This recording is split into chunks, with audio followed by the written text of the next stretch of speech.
Bradford City continue their 2024-25 league campaign with a home clash against Lee Bell's at Crewe Alexandra. And in today's video, you're going to find out how both teams have got on so far this season, what my starting 11 would be for this game if I was Graham Alexander. We need to see some changes, Graham. Just play the best team, please. If you do go on to enjoy today's video, then don't forget to like, comment and subscribe. 100 likes as always would be massively appreciated. But my team, Bradford City, we currently sit second in the League 2 table. After 40 matches, we've got 20 wins, 10 draws and 10 defeats. The most amount of defeats in the entirety of that top three. We've scored 52 goals and also conceded 34, which leaves us on a positive 18 goal difference and 70 points. Our last couple of matches then have been a loss, a draw, a win, a loss and a loss. So not great form for us at this moment in time. Just 4 points picked up out of our last possible 15 available, and you look at only picking up 1 point from Gillingham, Tranmere and Accrington. That really could cost us come the end of the campaign. But recently we have had a 2-0 defeat away to Port Vale. They deserved it really. First half they were completely better than us in every single department. Only Richie Smallwood turned up, and then come the second half it was quite an even game. Both teams had some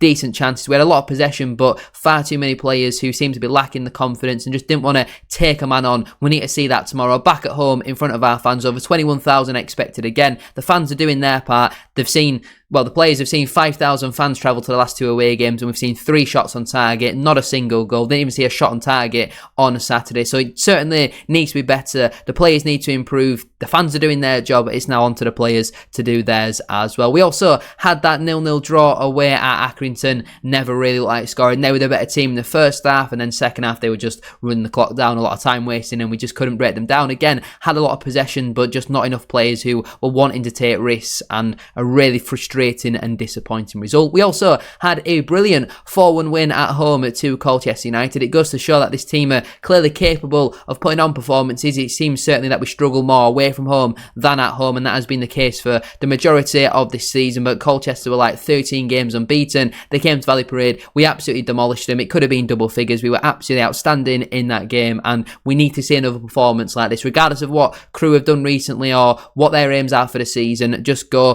put on a performance and we should fear nobody at Valley Parade, because we were absolutely excellent in that game. We also had a 1-0 defeat at home to Tranmere Rovers. First half we should have sewn the game up. We should have been 2 if not 3 goals up by half time. They got a very dubious penalty in the second half and then just kind of shut up shop, and we couldn't break them down. Again, a lot more frustration, a lot of possession, but we just didn't do enough to get back into the game in the second half. And we also had a 1-0 defeat away at Gillingham. With all the matches that we played, this game was just one too far for us, unfortunately, and this was Gillingham's second win in only 17 games. We just weren't good enough. Again, we had a few decent chances in the first half, but as soon as they scored, we just didn't create enough. We couldn't get back into the game, and recently our form has not been good enough. We haven't scored in 4 of our last 5 matches. There's obviously reason for fans to start to be concerned, but there's 6 games to go. It's certainly not the time now to be turning on the team. There's clearly a good enough team, there's good enough quality, and who knows, could we see a certain number 10 back on the bench on Saturday. More on that though later on in today's video, as Crewe Alexandra, they currently sit 8th in the League 2 table. After 40 matches, they've got 15 wins, 16 draws and only the 9 defeats, which is the second least actually in the entire division, joined with Colchester United. So they don't really lose a lot of games. They've just drawn far too many so far this campaign. It goes to show that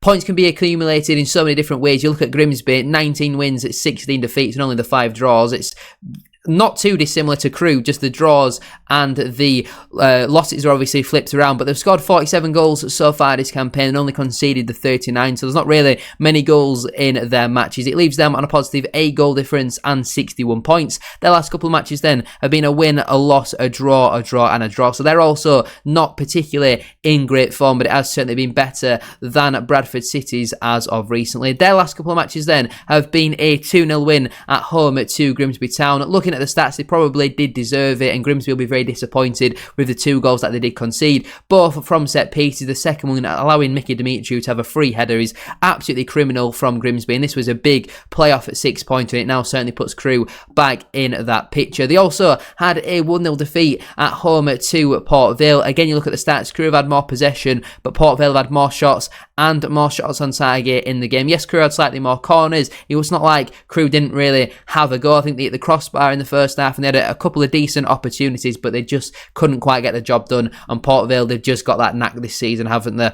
of getting over the line. They also had a 0-0 draw away at Notts County. They were very lucky in this game. I watched the first half, and looking back at the highlights and stuff, Notts County were clearly the better of the two teams. They should definitely have one, if not two, penalties in this game, but it was obviously Mickey Dimitriou's first game back, so I don't think it's really much of a surprise that since he's returned, they've only conceded one goal in 3 games. They also had a 1-1 draw at home to Doncaster Rovers. Again, very lucky with refereeing decisions in this one. Doncaster, again, should have had one, if not two, maybe 3 penalties in this game. I watched the first half again of it, and obviously the goal that Crewe scored, I'm pretty sure, was offside, and then maybe a handball as well, so Doncaster clearly didn't get the rub of the green. Crewe have certainly had a lot of the refereeing decisions go in their favour this season. I remember in the return fixture, Alex Patterson was sent off for just kicking the ball at somebody. It's never in a million years a red card, and that was the same referee we had on Tuesday, who was once again absolutely garbage. They also had a 1-1 draw away at Salford City. Again, this was a pretty close game. Salford had more possession, but Crewe had more shots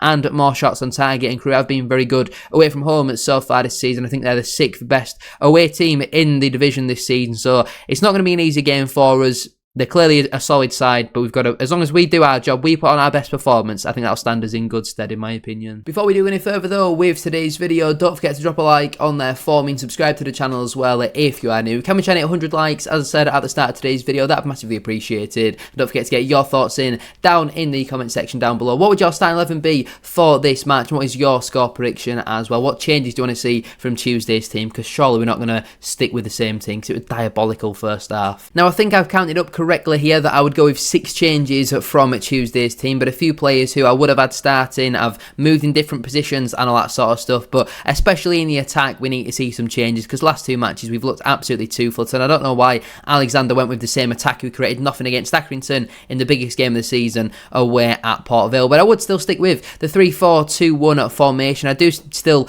believe in our midfield, but on Tuesday we got shown absolute levels. Patterson was anonymous for the majority of the game. Lapsley and Wright did absolutely nothing. Small was good, Poynton was good when they came on, but apart from that, we just weren't good enough. So I would still stick with this formation for now. Again, you don't really want to revert to type at this stage in the season. Just go with what you believe in. If we get nothing out of this game, then maybe you change it up for the match after that, which I think is away at Swindon next Saturday. But in goal, I'd stick with Sam Walker. Not really a lot to say about his performance on Tuesday. I don't think there's really much they can do about either goal. I would be being very critical of him if I was to say that he should be doing better with either of them. So I'm not going to complain at him all too much. Again, I thought his distribution could have been quicker at times on Tuesday, but I think I am really nitpicking there. Into the back 3 then, I've changed it up entirely from Tuesday night. I don't think any of the back 3 were particularly great. At right centre-back, I would bring back in Callum Johnson. It seems very strange what's happened to Callum Johnson. Obviously played really well in that game at home to MK Dons, and I think picked up a little bit of a knock or stiffness, something like that. But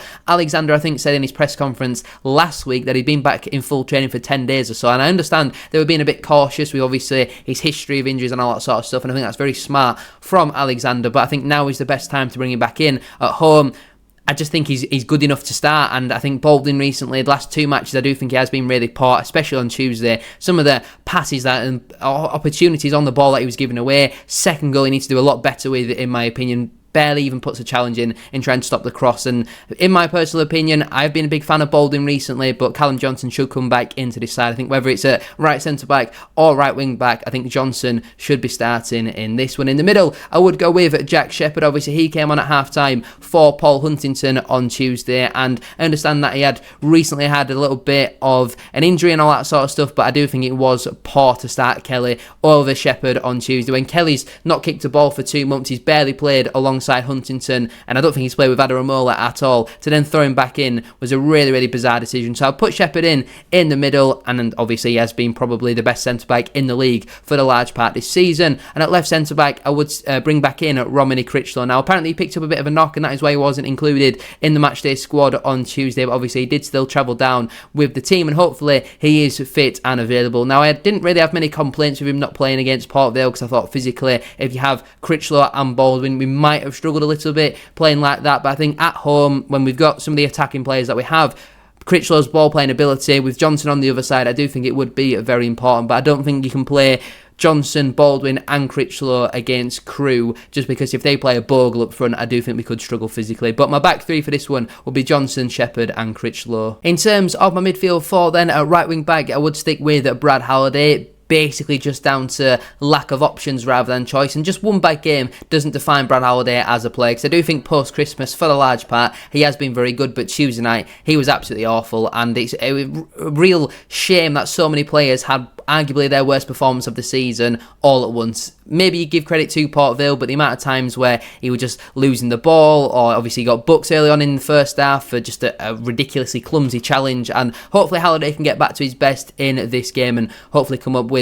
another goal contribution. In terms of my two holding midfielders, firstly I would stick with the captain, Richie Smallwood. One of maybe 2 or 3 plays come away from the game on Tuesday with any real credit. Yes, he did miss the penalty. Wasn't an amazing penalty. I thought the accuracy was fine, but it was a perfect height for the goalkeeper. In the grand scheme of things, I don't think it would have changed all too much. Even if we would have scored, we were never going to score from open play in a month of Sundays. But first half, only player wanted to get on the ball, trying to pass forward, trying to create things, which for what his role is in the team, it's not really that. It's the break-up play, and I thought he did that well for the large part. At times, nicked the ball back off of your Garrities, your Crowsdales, on a couple of occasions, and he certainly stepped up to the mark. We need all the other players to step up in this one. So partnering him, I would bring back in Brandon Cowley. I think it was probably the right call to start Patterson on Tuesday, but in the end it just wasn't one that did work out, so I'm not going to complain at Alexander for that, because I would have also done the exact same thing. But I think I would bring back in Cowley for this one, just because I think he has played very well whilst Alex Patterson was unavailable, and obviously he is quite versatile, and I think he covers a lot of ground as well. So I would bring back in